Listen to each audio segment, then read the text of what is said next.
خطبہ نمبر 32 آپ علیہ السلام کے خطبے کا ایک حصہ جس میں زمانے کے ظلم کا تذکرہ ہے اور لوگوں کی 5 قسموں کو بیان کیا گیا ہے اور اس کے بعد زہد کی دعوت دی گئی ہے۔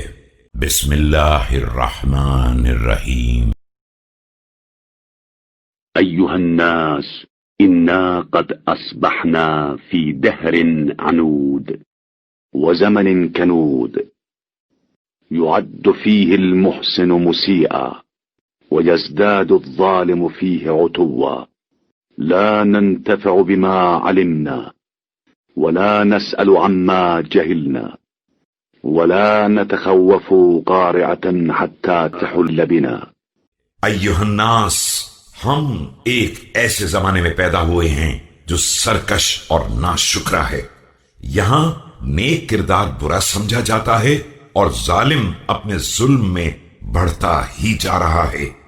نہ ہم علم سے کوئی فائدہ اٹھاتے ہیں اور نہ جن چیزوں سے ناواقف ہیں ان کے بارے میں سوال کرتے ہیں، اور نہ کسی مصیبت کا اس وقت تک احساس کرتے ہیں جب تک وہ نازل نہ ہو جائے۔ فالناس على 4 أصناف، منهم من لا يمنعه الفساد في الأرض إلا مهانة نفسه وكلالة حده ونضيض وفره، ومنهم المسلط لسيفه والمعلن بشره۔ لوگ اس زمانے میں 4 طرح کے ہیں۔ بعض وہ ہیں جنہیں روئے زمین پر فساد کرنے سے صرف ان کے نفس کی کمزوری اور ان کے اسلحے کے دھار کی کندی اور ان کے اسباب کی کمی نے روک رکھا ہے۔ بعض وہ ہیں جو تلوار کھینچے ہوئے اپنے شر کا اعلان کر رہے ہیں۔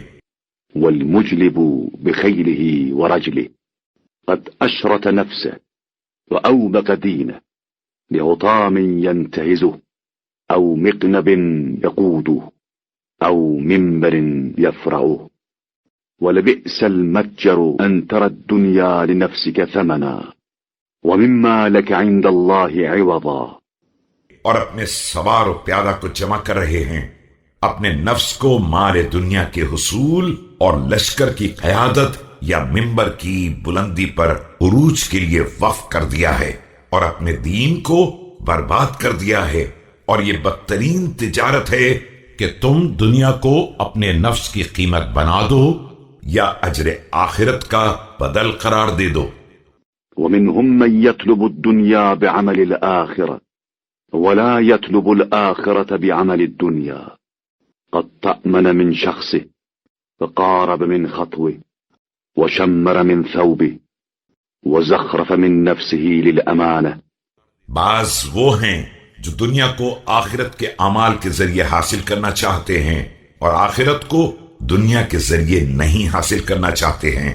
انہوں نے نگاہوں کو نیچا بنا لیا ہے، قدم ناپ ناپ کر رکھتے ہیں، دامن کو سمیٹ لیا ہے اور اپنے نفس کو گویا امانت داری کے لیے آراستہ کر لیا ہے۔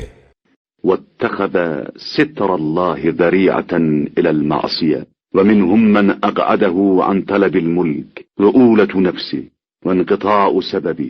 اور پروردگار کی پردہ داری کو معصیت کا ذریعہ بنائے ہوئے ہیں۔ بعض وہ ہیں جنہیں حصول اقتدار سے نفس کی کمزوری اور اسباب کی نابودی نے دور رکھا ہے۔ فقصرته الحال على حاله فتحلى باسم القناعة وتزين بلباس أهل الزهادة، وليس من ذلك في مراح ولا مغدا۔ اور جب حالات نے سازگاری کا سہارا نہیں دیا تو اسی کا نام قناعت رکھ لیا ہے۔ یہ لوگ اہل زہد کا لباس زیب تن کیے ہوئے ہیں، جبکہ نہ ان کی شام زاہدانہ ہے اور نہ صبح۔ وبقي رجال غض أبصارهم ذكر المرجع وأراق دموعهم خوف المحشر، فهم بين شريد ناد وخائف مقموع وساكت مكعوم وداع مخلص وثكلان موجع۔ اس کے بعد کچھ لوگ باقی رہ گئے ہیں جن کی نگاہوں کو بازگشت کی یاد نے جھکا دیا ہے اور ان کے آنسوؤں کو خوف محشر نے جاری کر دیا ہے۔ ان میں بعض آوارہ وطن اور دور افتادہ ہیں اور بعض خوفزدہ اور گوشہ نشین ہیں، بعض کی زبانوں پر مہر لگی ہوئی ہے اور بعض اخلاص کے ساتھ محو دعا ہیں اور درد رسیدہ کی طرح رنجیدہ ہیں۔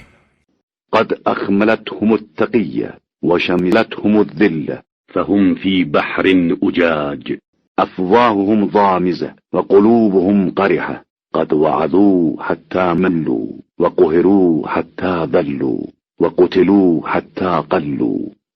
انہیں خوف حکام نے گمنامی کی منزل تک پہنچا دیا ہے اور بے چارگی نے انہیں گھیر لیا ہے، گویا وہ ایک کھارے سمندر کے اندر زندگی گزار رہے ہیں جہاں منہ بند ہیں اور دل زخمی ہیں۔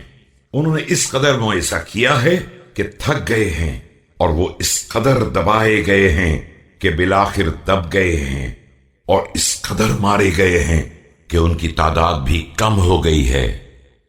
فلتكن الدنيا في أعينكم أصغر من حثالة القرض وقراضة الجلم واتعظوا بمن كان قبلكم۔ لہذا اب دنیا کو تمہاری نگاہوں میں کیکر کے چھلکوں اور اون کے ریزوں سے بھی زیادہ پست ہونا چاہیے اور اپنے پہلے والوں سے عبرت حاصل کرنی چاہیے۔